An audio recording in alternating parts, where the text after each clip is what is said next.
So what's up guys, it's Ash here and welcome back to a brand new video. Now in today's video guys, we have my updated tactics for the new patch in FC24 for the 4-2-3-1 formation. 4-2-3-1 is always a reliable formation, it's good every year and with very good reason. The thing about the 4-2-3-1 is that it's extremely balanced. You can play wide with it, you can play narrow with it, you can play attacking with it, you can play defensive with it. It's just a really good all-round formation. So yeah, let's get right into the tactics guys. I hope you enjoy. If you guys want coins for FC24, make sure you check out MMOEXP.com. Their link is down in the description. They're very fast, they're very cheap, they're very reliable, and if you use my code Rema, you can get yourself a lovely 5% discount. Okay then guys, so starting off with the tactics for the 4-2-3-1, what I'm using at the moment is the defensive style on balance. This is because it gives you the best control over your defense. So when you want to be aggressive and press on your opponent, you can, and then when you want to drop back, be a little bit more passive, you can also do that. And when it comes to applying pressure in this game,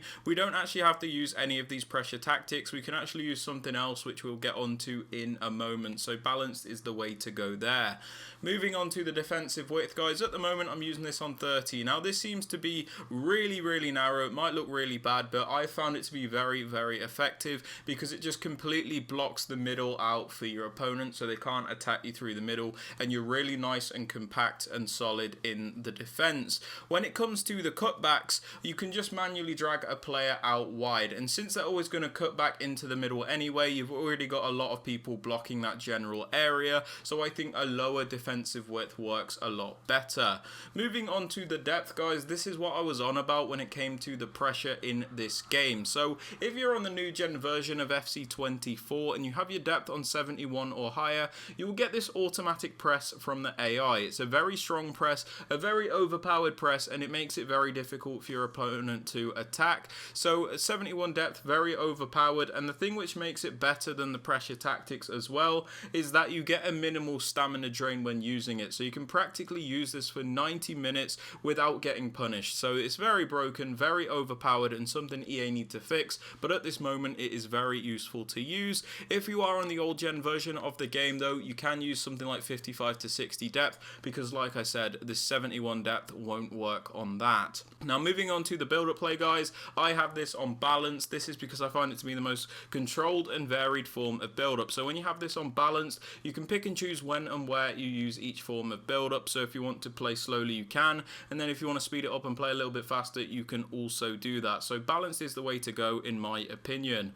Moving on to chance creation, guys, direct passing, very overpowered, very necessary, because it's the only tactic which will actually allow you to break through that park the bus defense. Direct passing will push your attackers very far into your opponent's box, and what it will do is it will make your attackers trigger a run, and then your opponent's defenders will follow that attacker. Your attacker will then track back and you can cut back to them. So it is very boring but very necessary, and very important to use in my opinion. Moving on to the width, guys, this looks really low, but I've genuinely been enjoying using a narrow width with this formation. I can't really make much sense of it, but just having this on 27 width has made it really easy to attack with this formation. My players just seem to be nice and close together, but not too close, even though it's a really low width. I've just had a lot of like passing options as well, so I've just been enjoying using this. You guys can give it a go, and if you want to up that width because it's too low for you, that is absolutely fine.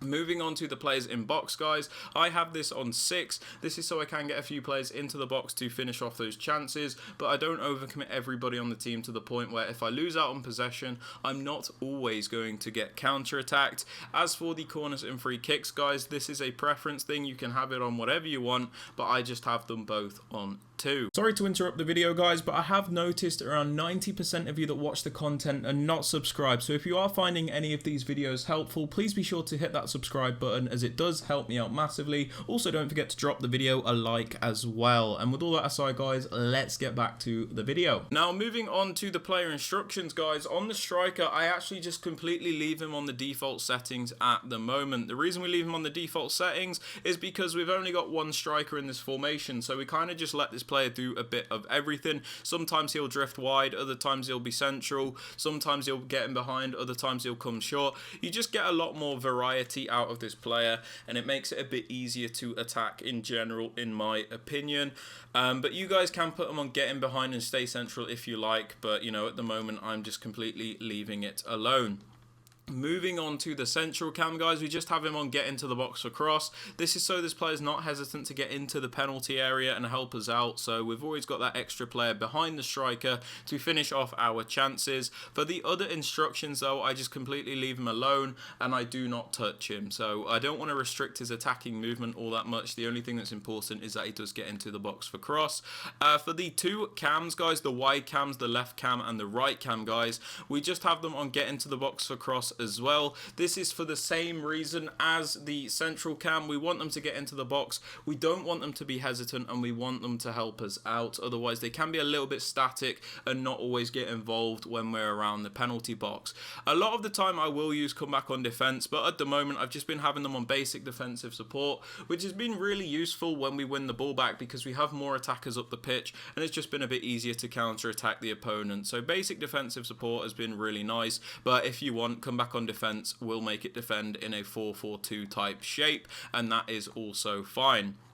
Moving on to the left CDM, guys, I do use a more defensive minded player here. So on this player we have him on stay back while attacking, cut passing lanes and cover centre. Stay back while attacking is obviously very important because we don't want this player flying forward. He is a more defensive minded player, so it is important that he stays back while default. And then we also have him on cut passing lanes, so he's always looking to intercept those passes and break up the play, which again is a very useful instruction to have on this player. We also have him on cover centre, so we will always defend those central areas and block out our opponent's attacks through the middle, which is also very important, guys.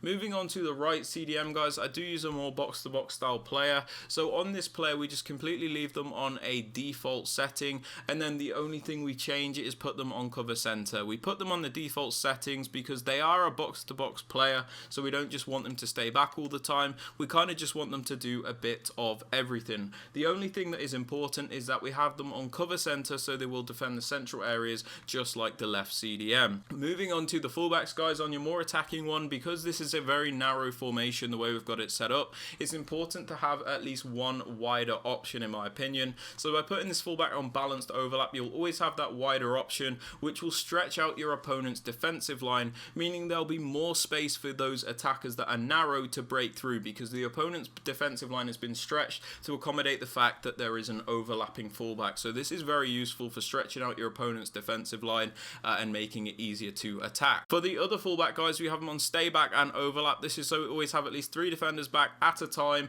but when we send him on a run forward for the exact same reason as the other fullback, he'll make the overlapping runs to add that extra width.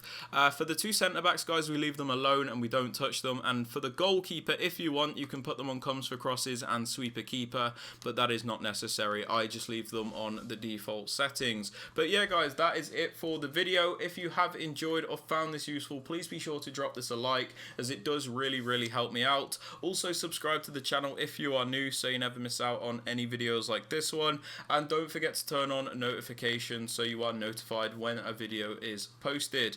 And with all that aside, guys, I hope you have a fantastic rest of your day, and I will catch you guys all in the next video. Peace out, guys.